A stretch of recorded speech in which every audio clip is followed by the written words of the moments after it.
Hello guys and welcome back to the channel. Today we're going to be reviewing the Lexus ES. First off, I'm going to be reviewing the exterior of the car. Then I'm going to be reviewing the interior of the car. Then I'll review some other specs and trims it can add to the car or are already in the car, like how much horsepower it has, some of the trims in the car as well. So first off, let's start with the exterior. This grill looks amazing. Actually, if you've ever noticed, the light here looks just like the Lexus logo. You have sticky Michelin tires that help you grip better to the road, and the side view mirrors can actually go down to help, let's say you're parallel parking, it can go down to help you see the curb better.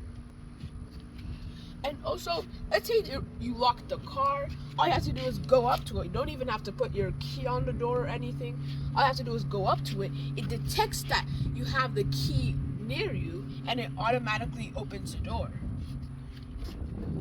And then over here, there's nothing really that special. Here's the gas tank. And also, if you've ever noticed, there's not one, not two, but three of the Lexus logos again. The back looks amazing. If you've ever wondered, it's the ES350. So it produces 350 horsepower, which I'll talk more about that later in the video. You have the lights again.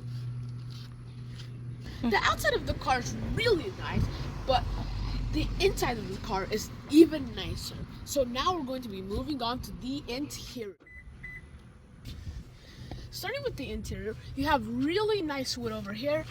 You have wood over here as well. You have stitched leather. You have more leather here.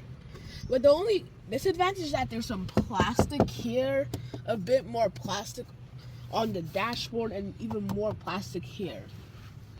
But other than that, there's really not that much more plastic in the car. The steering wheel looks really nice.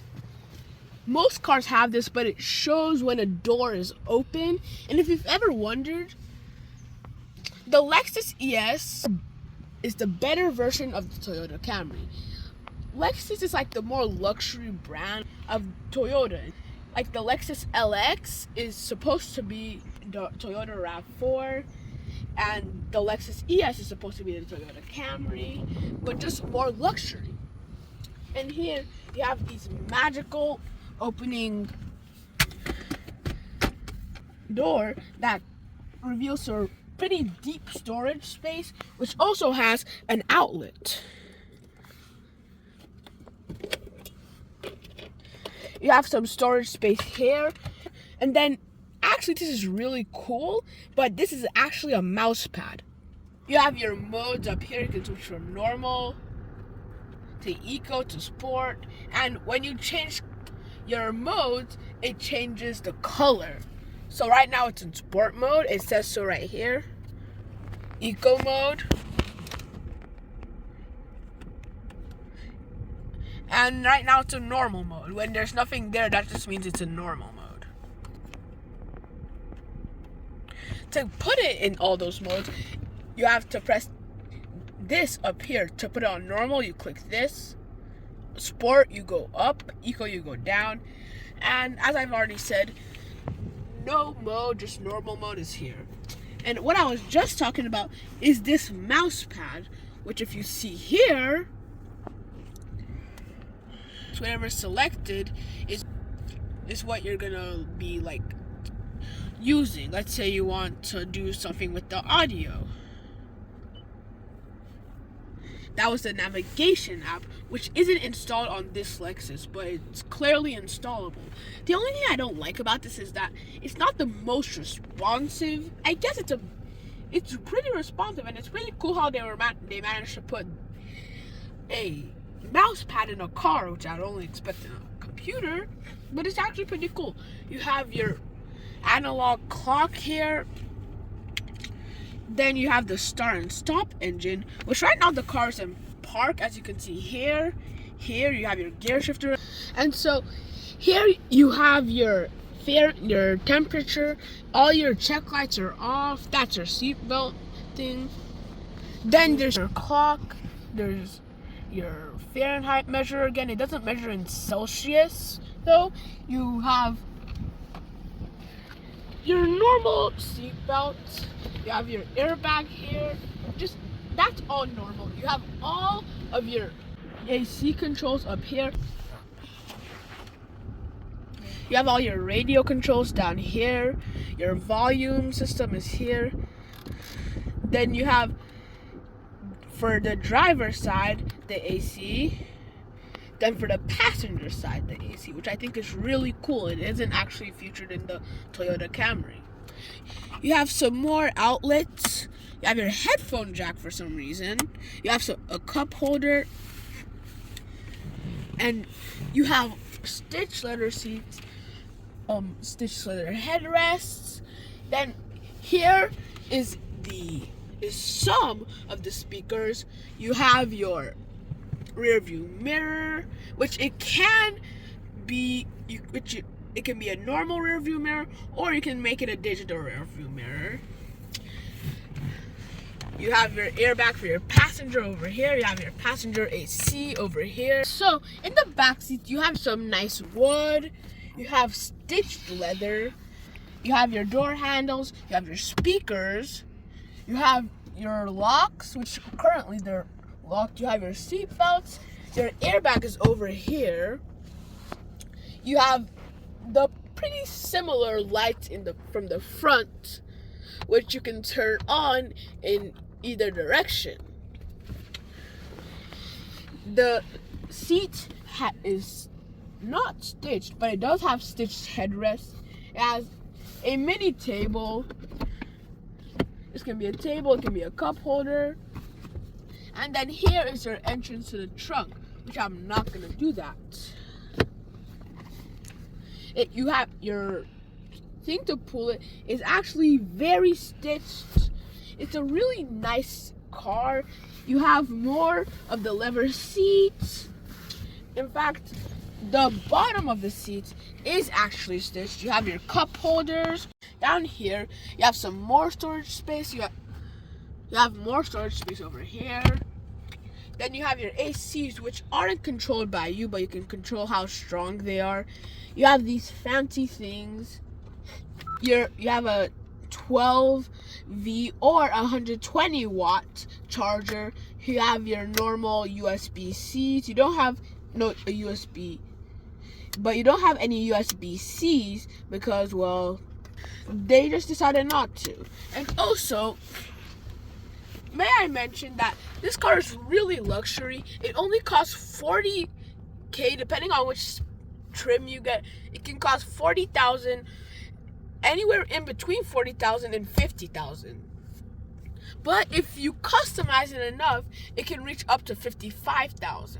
But let me just say, Lexus, you did an amazing job in the car. And if you're wondering where some other speakers are, right here. In the front, I didn't show you this, but up here, you have intercom, which from the front, you can talk to the people in the back, which is not really needed since inside isn't that big of a space, but it still works. Like, let's say you're losing your voice, you could use that as, like, to tell your kids in the back, stop horsing around. As you can see, that the other rear view mirror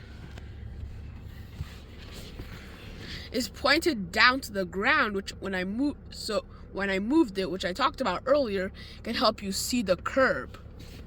This is a really cool feature, not in the car, but outside the car technically.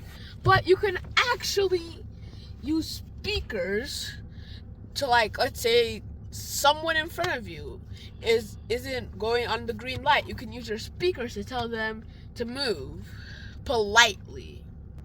Having all the cool features in this car, let's look at some disadvantages about this car. First off, there's a lot of plastic. See, these are plastic, this is plastic. There's some more plastic over here. But actually, this is actually real nice. I didn't talk about this. This is some wood. But there's a lot of plastic in this car. More plastic over here, more plastic here. But compared to some of its other rivals, they have more luxury in them.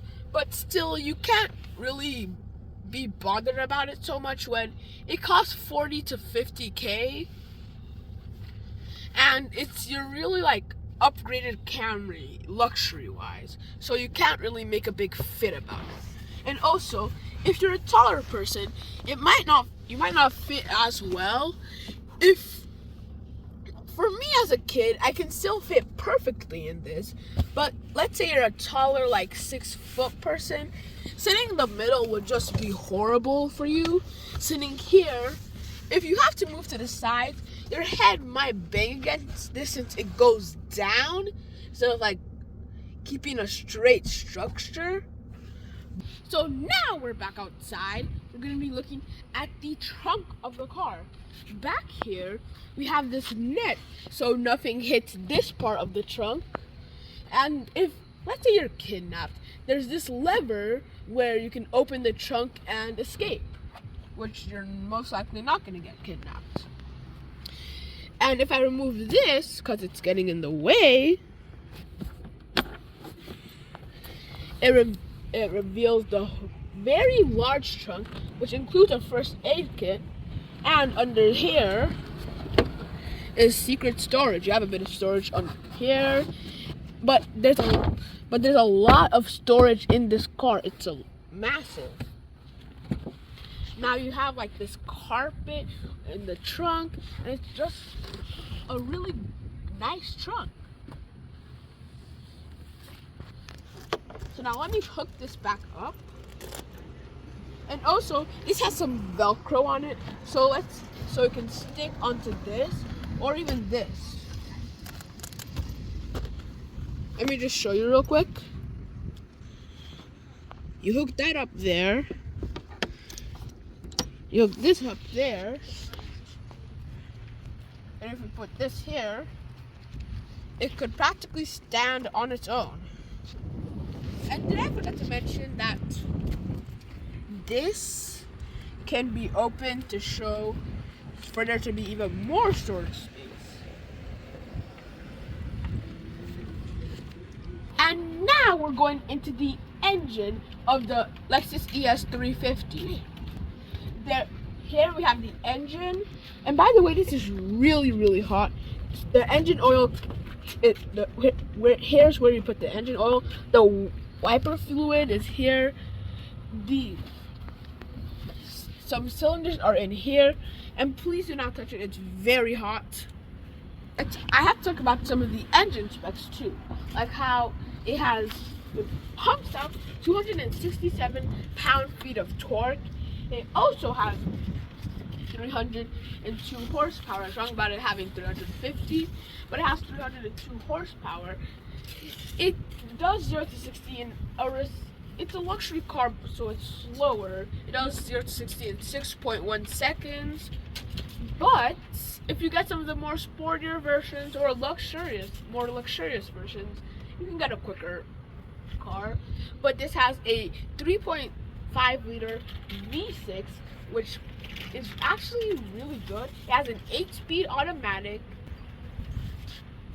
But I also forgot to mention the car is very long. So taking like super wide corners isn't the best in this car. It has 17-inch alloy spokes, which are just like the rim. It's just spokes are just a fancy word for the rims. It has 20-inch tires, which are easily replaceable. And that is it. Thank you guys for watching this video. Don't forget to hit the like button, the subscribe button, and the notification bell to know when I upload new videos. Don't forget to watch my last video about the 5 top safest cars rated by IIHS. See you guys next time. Bye.